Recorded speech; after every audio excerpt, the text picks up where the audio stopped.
See, instead of pimp my ride, it's pimp my crib. And this is my crib, so we're going inside.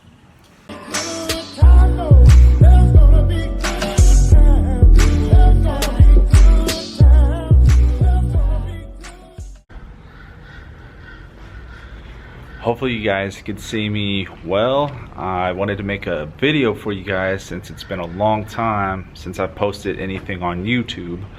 I'm actually standing inside my most recent rehab. And if you actually follow me, you probably follow me because you saw one of my videos about CCW and permitting in California. I still have my license.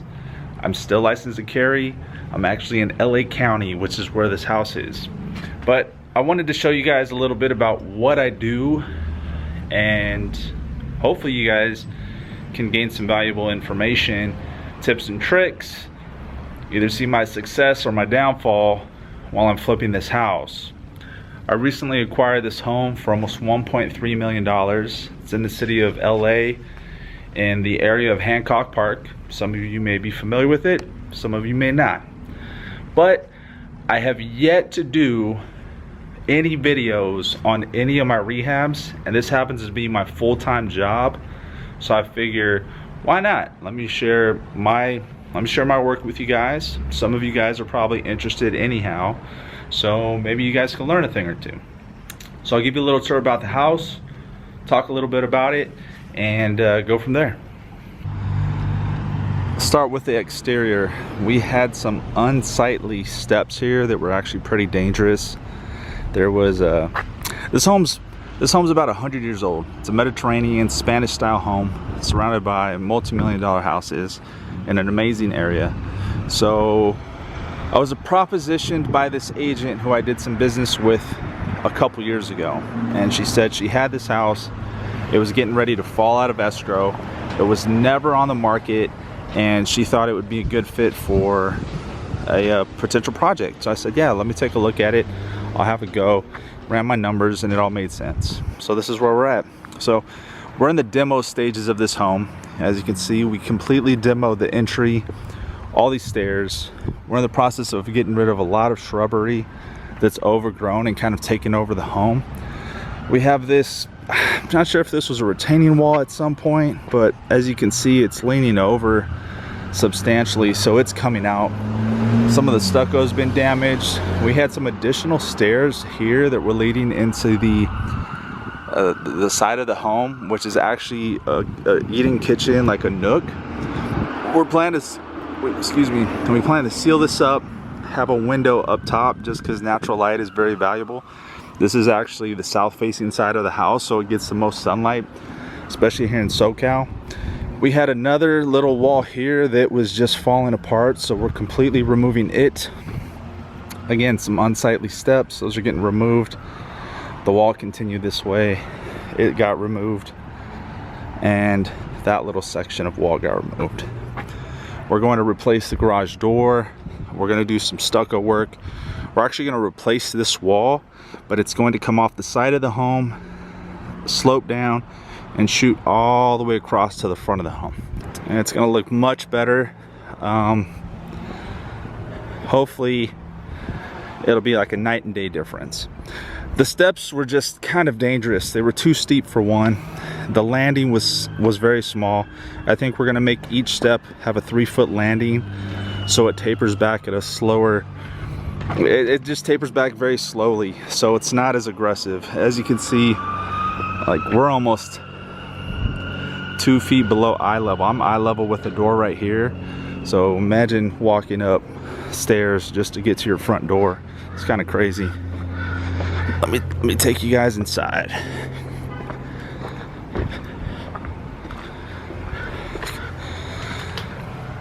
And I wasn't joking when I said we're in the demo stages. So this home has been taken down to studs. Initially that wasn't the plan, but there was so much movement in the plaster, and when I say movement, I'm talking about cracks, that we had to take it down in order to repair it correctly.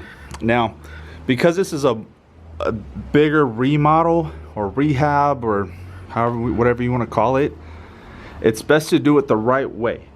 because your end buyer is going to be very savvy and they're going to nitpick at almost anything. So for example, this wall used to have two 2x4s running up the span, just like those. Now they're completely gone. They disintegrated due to termite and water damage. Look at, like that shouldn't be happening. So that needs to be addressed. You can see all the termite damage on all of the 2x4s. Everywhere there's water damage, you tend to see termites. The reason for that is the wood tends to absorb water, which makes it a little bit softer, and the termites, it's an easy meal for them. So a lot of these walls have to get reframed in. We removed a lot of the fireplace facade. The fireplace was actually substantially bigger. You could see the existing, or the old footprint. So they had the fireplace coming out to here, which I kind of liked, right? We're standing in a huge living room. I would kind of like a big fireplace to make a statement, but that's big enough. At least my sister feels that's big enough. So I gotta agree with her. She's the one that's designing this house.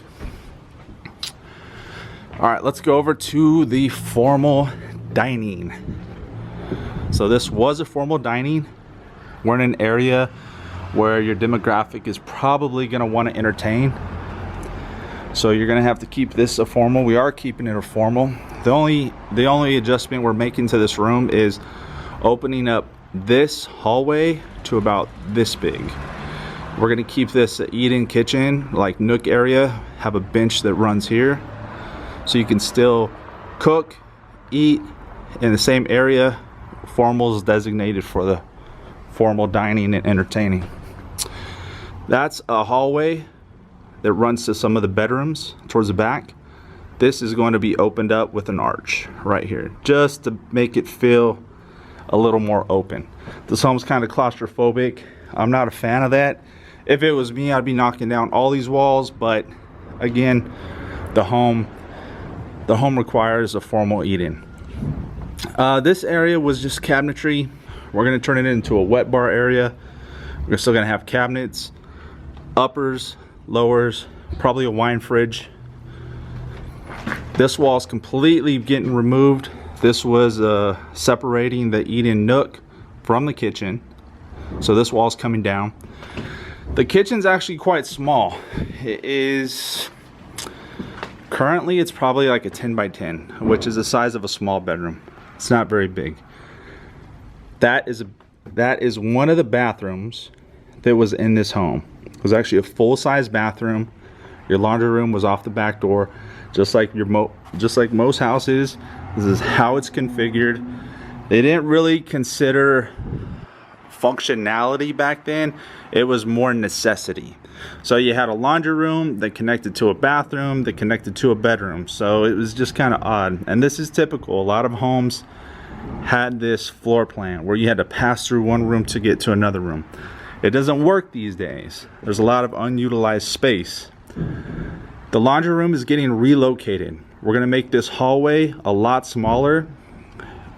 This void right here on the floor is actually where a tub used to be. We're going to move the tub to the side.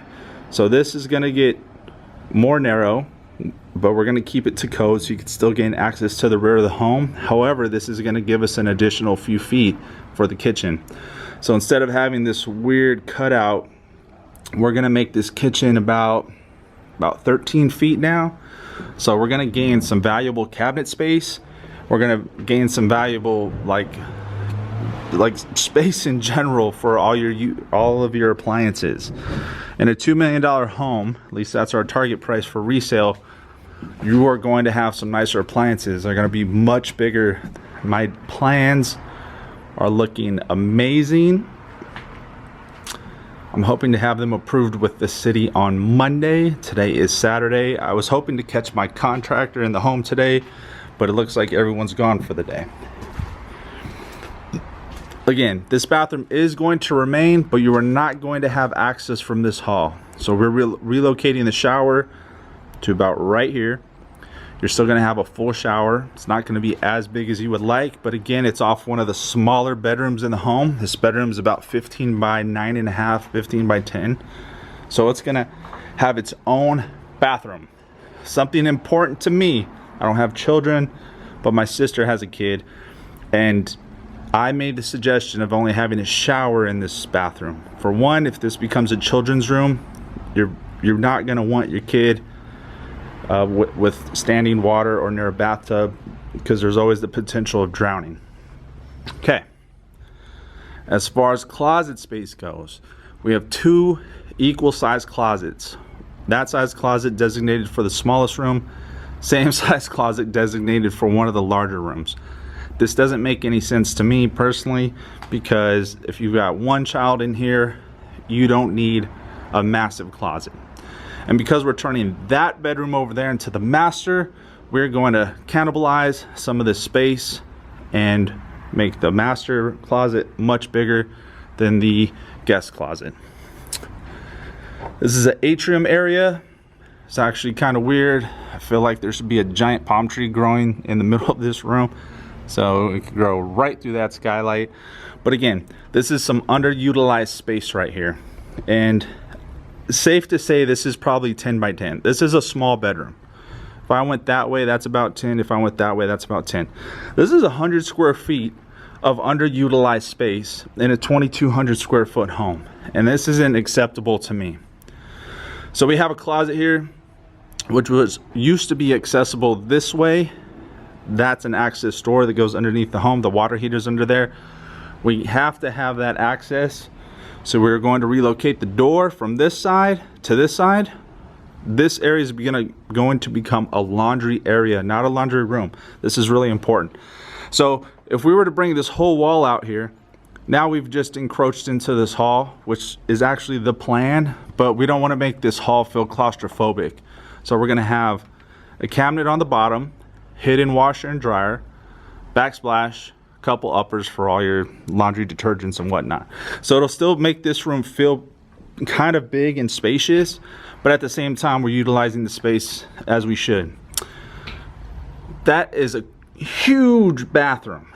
Huge. Had a stand-up shower stall, an individual tub, dual vanities, and a toilet. It was just huge. It was massive. But again, a 100-year-old home, you could expect to have a bathroom just like that. And it had those old hideous like green jade tiles next to the black. It was just pretty disgusting. That's going to become the master suite bathroom, which is going to be attached to this bedroom. But before I get into that, again, underutilized space right here. We have a door that used to access the 3rd bedroom. We're going to relocate the door to the hallway. This wall that separates the bathroom from the room is actually going to be pushed into the bedroom about 2 feet.